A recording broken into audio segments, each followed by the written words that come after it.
Good Tuesday to you all. It is a wrap for the JCK Vegas show this afternoon. Exhibit hours run from 10 a.m. to 4 p.m. Now here are our final summaries for the show. You know, Friday was very quiet. Saturday was slightly better. Sunday really was the best day of all, and Monday saw reduced activity from Sunday, but it was still okay. Now, if you recall recently, some top diamond industry organizations authored a joint statement citing the proper use of the term cultured, and using it with diamonds was not acceptable. Clark McEwen of Gemesis, which uses the term, weighed in on this development. I actually view the press release as being very positive. The fact that they say the term cultured shouldn't be used, that's nothing new. They've said that for years, many years. The positive part of the press release is the fact that 2 years ago when they came out with the joint press release, it was the fact that the term synthetic was the only term that would be accepted.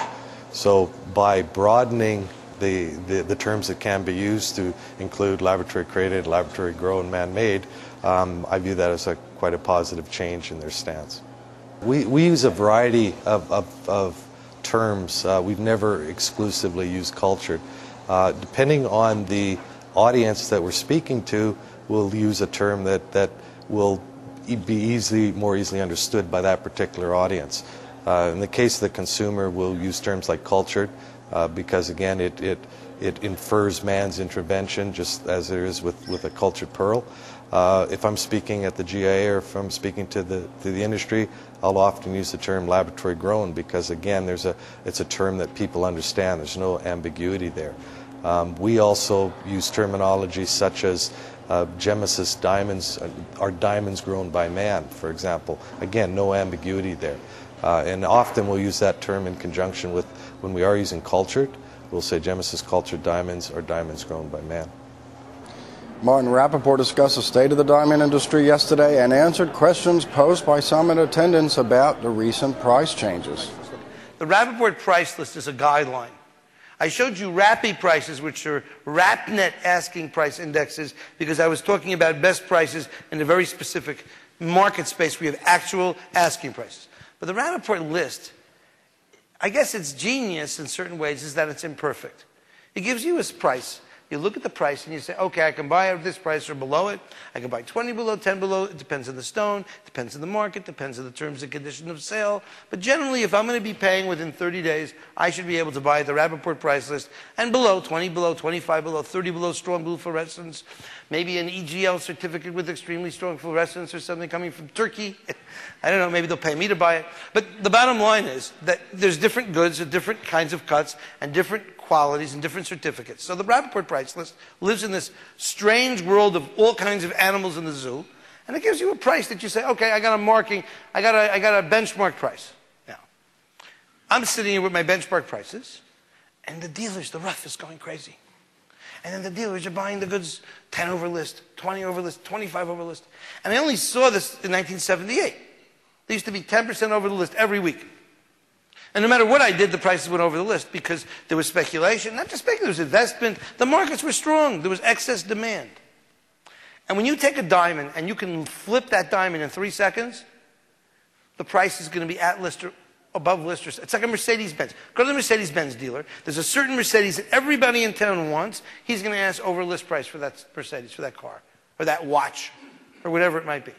Take a diamond or a Mercedes or a watch that takes you 3 years to sell. You're going to bid 50 below, 70 below. You're going to bid below. So the idea of liquidity and a benchmark price has a lot to say about discounting. And that's why 2 carriers will have a discount. We like discounts because it lets everybody do whatever they want to do with the price because we're not trying to fix the price of diamonds. We're giving you a guideline. You use the guideline as you see fit. But when we saw that this premiums over the list was not based on speculation, it's real.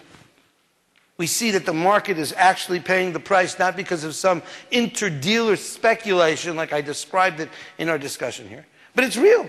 Arabs are buying it, rich women in Switzerland are buying it, Hong Kong Thai ladies are buying it. Okay, that's the price. So what am I going to sit here? I'm going to go to the Vegas show, I'm going to quote prices below where I think the real price is? No. So I adjusted. Why didn't I adjust slowly? It's very dangerous to adjust slowly because we build in anticipatory speculation. He's going to go up next week, etc. We will post Martin's entire presentation in video form on diamonds.net in the days ahead. Fair trade jewelry players gathered yesterday to discuss progress and ideas to push the movement forward. One of the group's leaders from South Africa had this to say. Finally, we're getting to a process where fair trade is a more inclusive process. Rather than focusing on what should be excluded from fair trade, we're talking about the practicalities of what we can include in fair trade, where transparency becomes more important than the exact qualifications that you should have to be able to compete.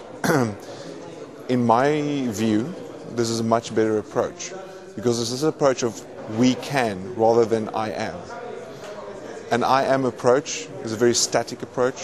It means this is the rules, this is the regulations, if not this, then nothing. Whereas a we can is a building and moving approach that says that we can all make an impact and we can all reach the goal.